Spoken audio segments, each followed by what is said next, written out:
कौने राम के ई है ऊंचा माड़वा तयाले बासे साजल। अरे कौने राम के धाम री बरतिया दुपहरे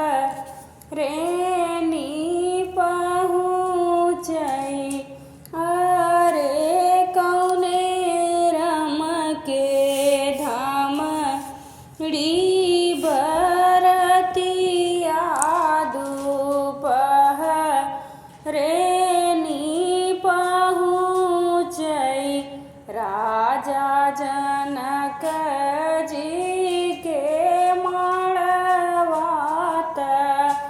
आले बाँसे साजल।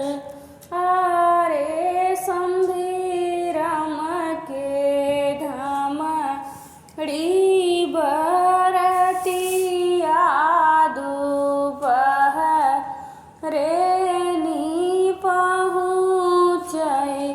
अरे समधी राम के धाम री बरतिया दुपहरे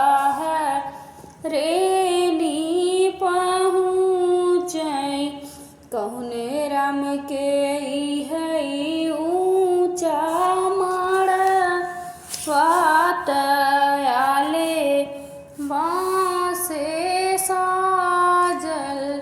अरे कौने राम के धाम री बरतिया दुपहरे